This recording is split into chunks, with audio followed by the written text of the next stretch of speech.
So one of the questions I've been asked to comment on is how to escape or navigate through hookup culture. A lot of you have had a really bad experience with it. You found it's been difficult for your emotional well-being, and you're really looking for somebody that you really connect with. And I'd say the answer to this is probably not exactly what you think. In fact, it's going to be very different than the rest of the advice that you've received out there. So I believe the problem with hookup culture is not actually the hookup itself. It's the reason why you're doing it in the first place. And that's the thing that you need to solve, because in actuality, if you don't solve that, you're going to carry the same problem forward into your relationship. And it's just going to take longer for you to realize that, but those same problems will emerge in different ways. You see, the reason is that sex is a very vulnerable experience. It's an experience where you are showing yourself in the fullness, unclothedness of who you are, and seeing somebody else for exactly who they are. You are connecting with that person on a very intimate level. And when you do that, when you reveal that to someone else, you also, essentially, it's like holding up a mirror and you're revealing yourself to yourself. And very often, when people are in a hookup, they're not doing it to connect with the other person, they're doing it for the ego. They want to feel good about themselves that they were able to catch this person, and for guys especially, that they could catch this person and feel like they're, a man, they've been able to do that. For women, it can either be the ego that they were able to attract a high value man, or in some cases it may be the fact that they're worried that if they don't do it, that they'll lose the man. But either way, neither person's really being fully honest and upfront in the exchange. Neither person is really there to have an honest and intimate connection with the other person.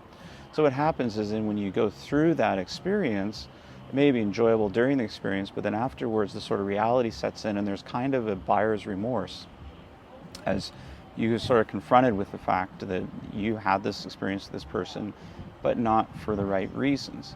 When you have a connection with somebody that is based purely on the enjoyment of discovering them and seeing them for who they are, it's a very fulfilling experience.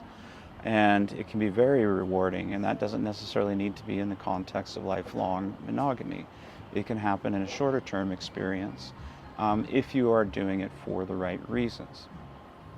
The reason why this is a problem in relationships later is that people go into relationships with the same transactional needs. They're not going into it purely because they want to enjoy spending their life with the beauty of this other person. They're doing it because they want to feel better about themselves. Inside of themselves, they feel incomplete, and they feel that by having this relationship with this other person is going to complete them and is going to make them feel better about themselves. The reality is that over time, the honeymoon phase wears off, and they start to realize that they're not getting the fulfillment that they need out of the relationship. So there's kind of a push-pull. There's a bit of a tug-of-war that goes on in the relationship, where each person tries to get their needs met and fulfilled through it.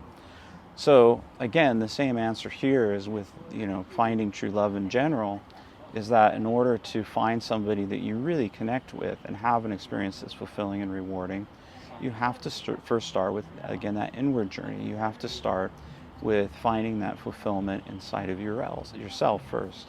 Then when you connect with someone, you're not connecting with them out of your ego desire to feel better about yourself. You're connecting with them because you want to have an authentic, deep and meaningful experience with that person.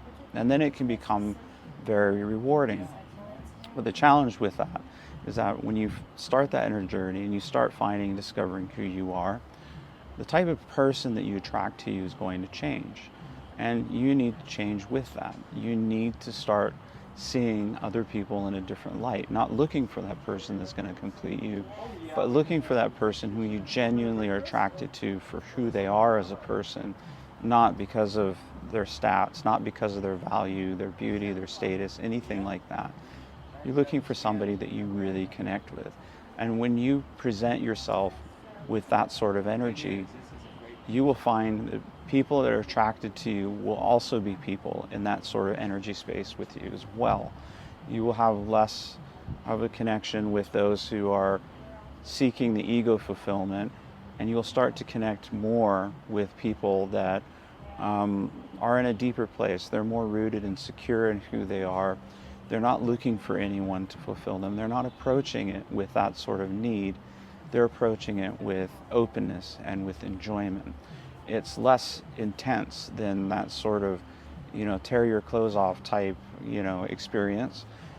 It's more deep, it's more meaningful, it's more rich. It's something that can be much more fulfilling. But it all starts with who you are. So begin that inner journey first and work on that, and then open up to the experiences that life wants to bring you, your destiny wants to bring you, to help you open up even further. And that's the great thing about these experiences, is that when you approach them in that way, they can open you up even more to yourself, and you'll discover more about who you are in that experience of the other person. I hope that's helpful. Wishing you all abundant joy and love.